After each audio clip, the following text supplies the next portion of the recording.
Hello and welcome back to the Nonprofit Investment Stewards Podcast. I'm Bob DiMeo. Always good to be joined by co-host and my business partner, Devon Francis. Well, we passed the midpoint of 2024, and that means it's time to check in with Fiducient's Chief Investment Officer, Brad Long. Today, we'll not only receive our typical recap on the economy and markets, but we'll dive into the fast-approaching presidential election and share thoughts on how that might impact your portfolio. Devon, how's your summer been and how are you doing today? I'm great. Summer's off to a wonderful start. We welcomed the summer with a family trip to Iceland, so that was a highlight so far. Wow. And of course, always happy to have Brad on the show. Great to have you back. So Bob mentioned the mid-year recap. So why don't we start with some economic highlights that you might note from the first half of the year? Sure. Well, again, thanks for having me back. And I'm pretty jealous about Iceland. That sounds a lot of fun.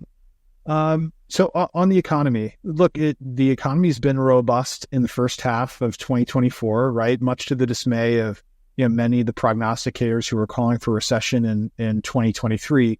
Clearly, we've passed that mark. But sitting here in 2024, really, it's been quite a luxury for the Fed. The Fed has a dual mandate. They want full employment and price stability. And when we're trying to get inflation under control, the Fed hasn't really had to worry about full employment. We sit here today with a very low unemployment rate, and the economy's been chugging along. Now, I will say in call it more high frequency or nearer term data, you could call it maybe some crack, not breaks. ISM manufacturing and services indexes, those are measures of, 100% is extreme growth and 0 is no. So 50 is a line of demarcation. In June, those fell below 50 for the first time in quite a while, both at 48. So that is something where you can start to watch. Jobless claims, still are fairly limited, but one of the things we're watching closely is the resiliency of the consumer. As we all know in the United States here, the consumer is the economic engine for U.S. GDP. And, when you look at specific consumer-related data, things like credit card receivables, the cost of any kind of debt, whether that's a mortgage, whether that's a loan on a car, it's becoming harder and harder for a consumer to continue to spend at the rate at which they're spending. We've seen a little bit of those cracks in things like auto loan and credit card receivable bonds where defaults are rising. But again, not to the tune of something that's really concerning, but just something that we're continuing to watch. So all in, robust economy, but, watch on the corners. Yeah, that's great, Brad. And I'm actually in the midst of writing a paper, and it plays a little off of some of your team's earlier work.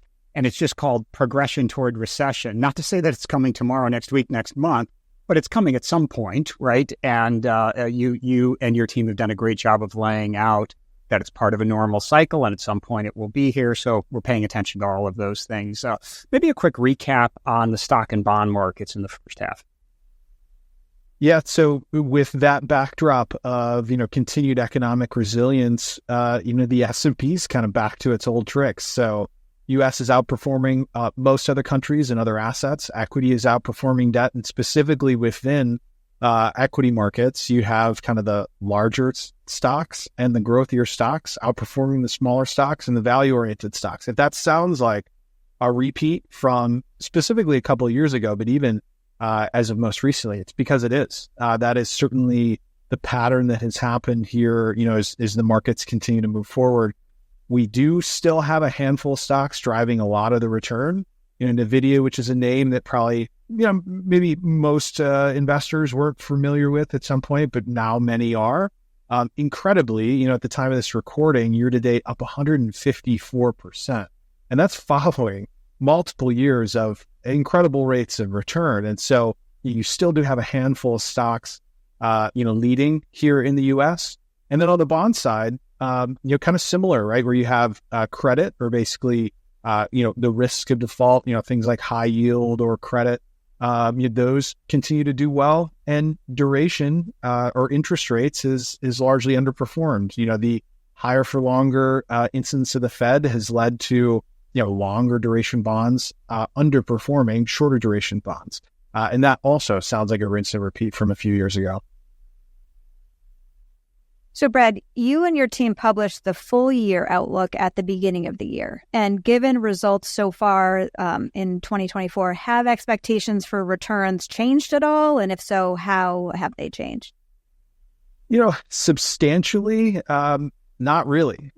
Devon, as you and Bob well know, as we're building our expectations, we're certainly not building them from a calendar year perspective. We're building 10-year forward-looking risk and return expectations.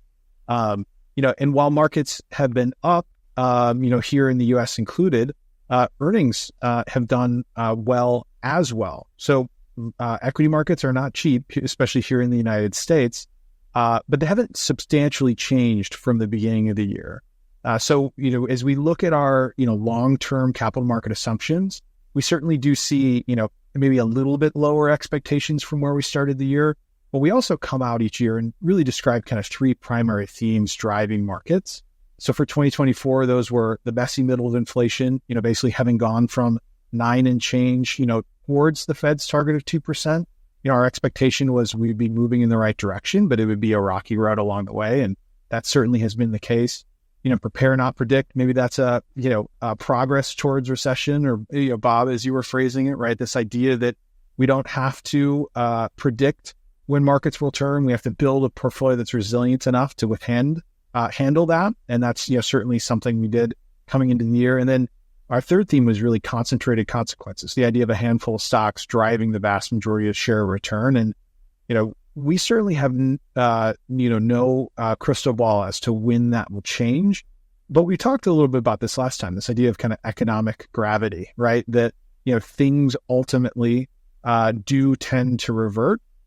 And we wouldn't expect just the same handful of stocks here in the United States to continue to be the only winners.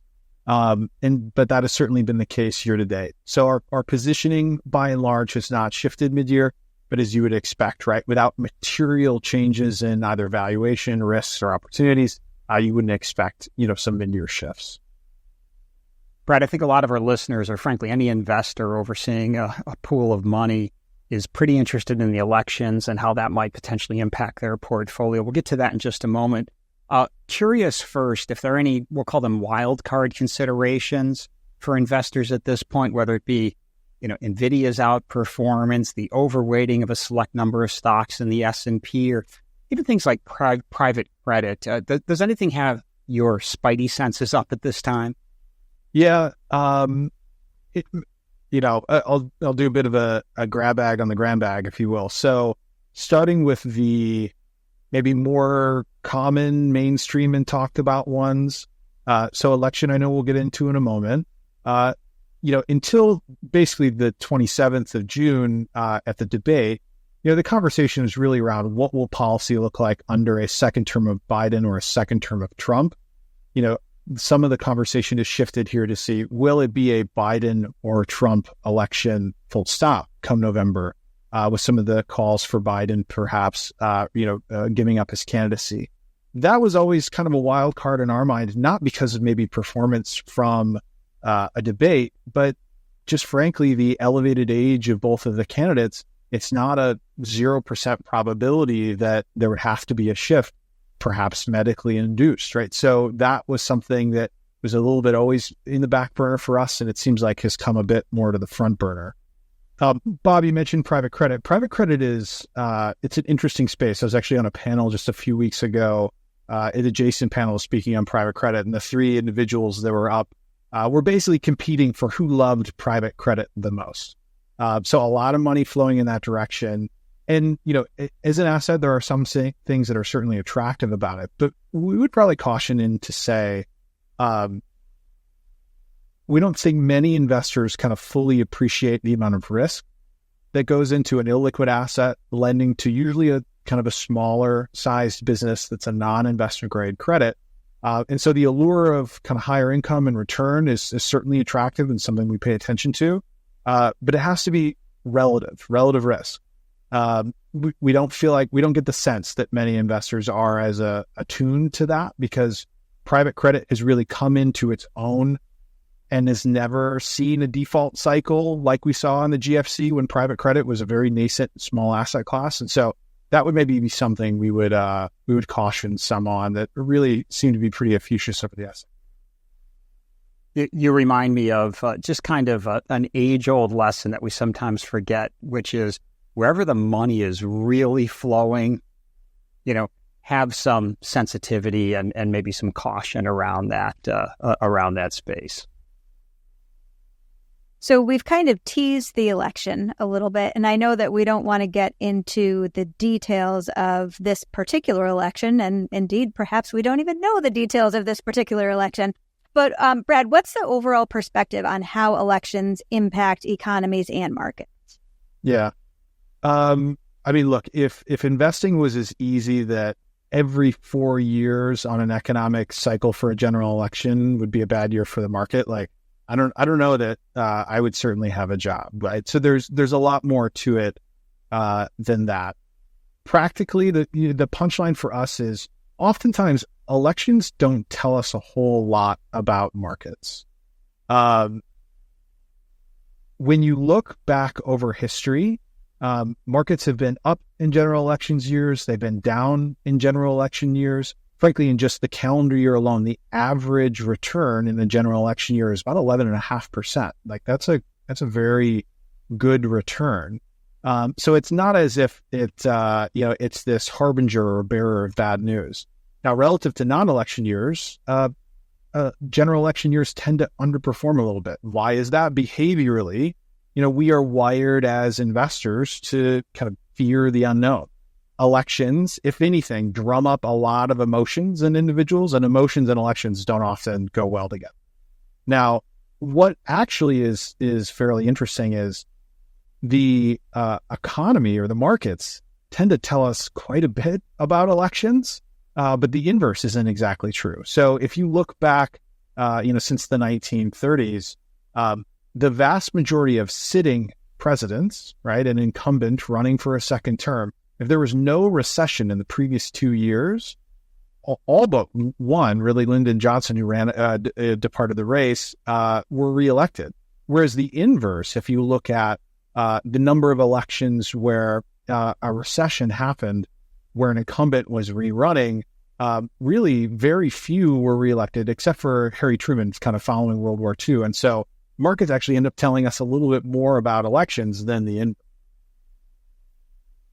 So do you have any insights on market performance in the second half of the year following such a strong start to the year? And then I guess more specifically, if we kind of hone in on an election year with that type of dynamic. Any thoughts about that?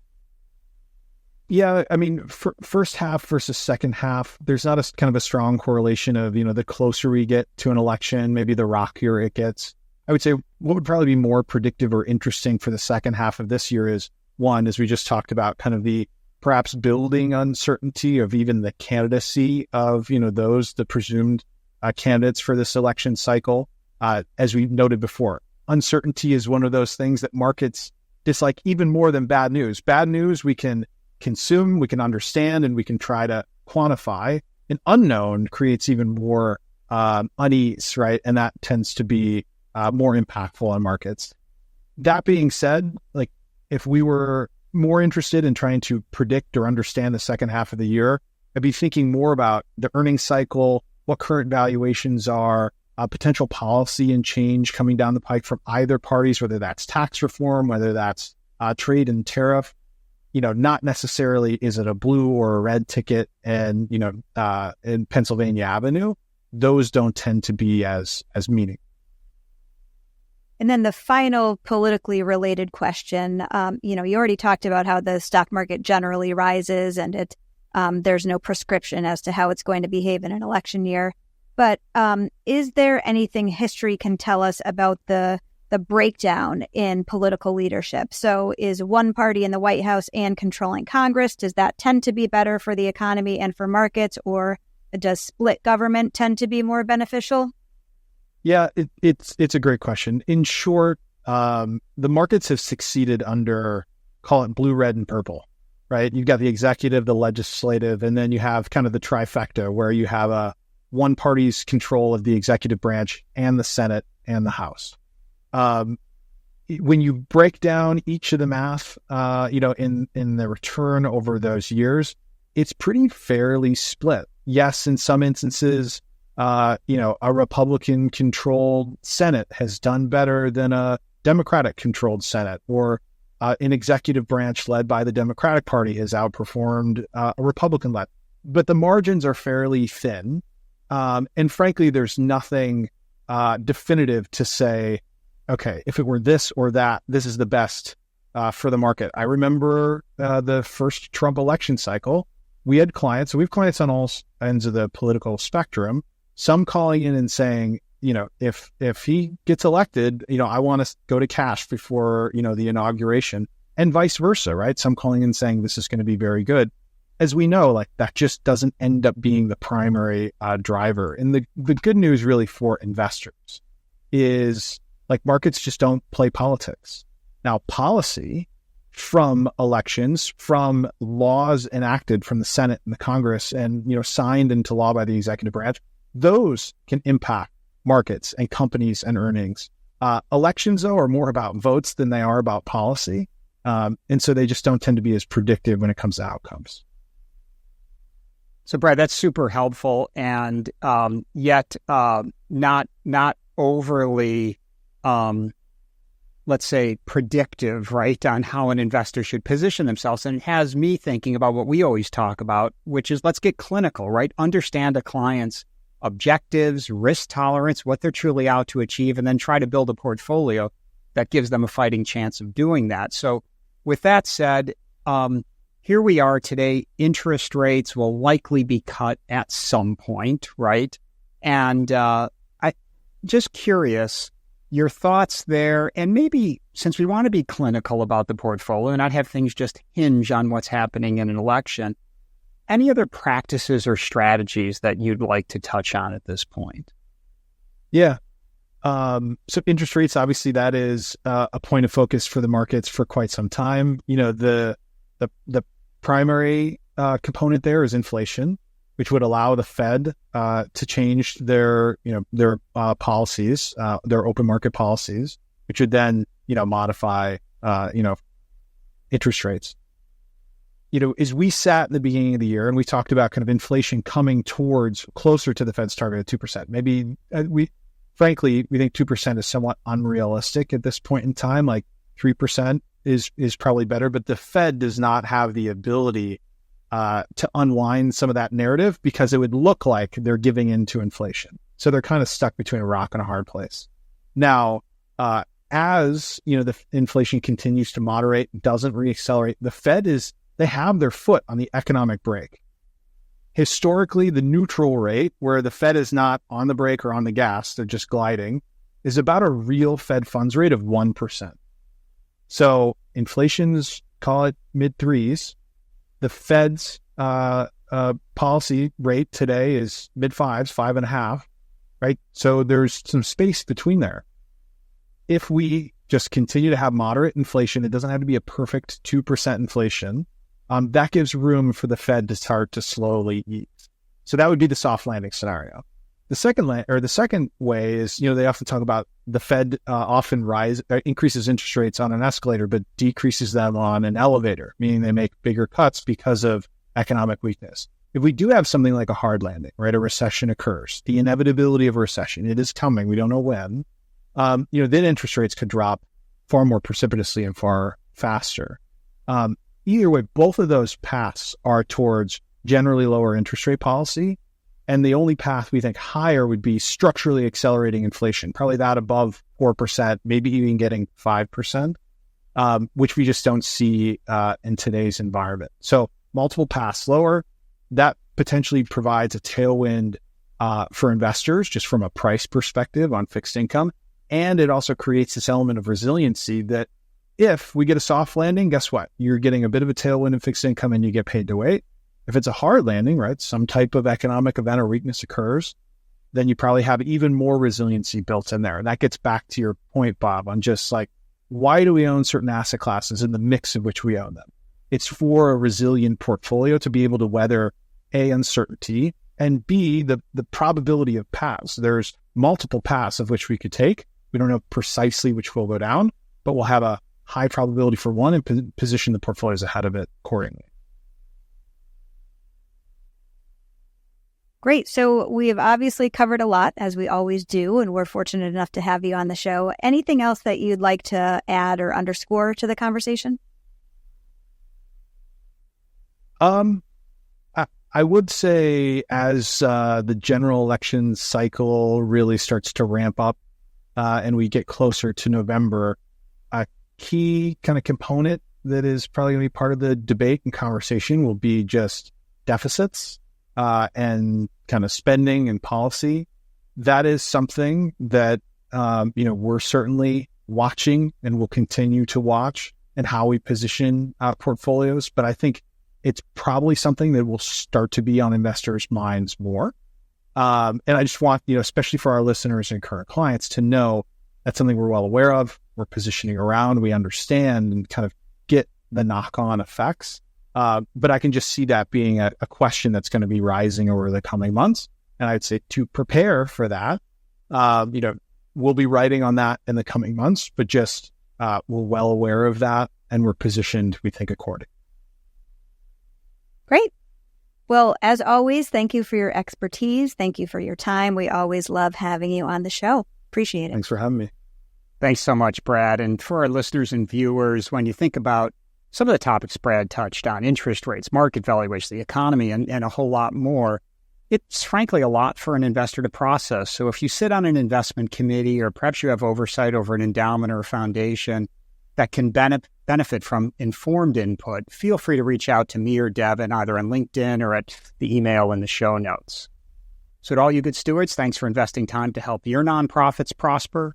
We'll connect with you soon on the next episode.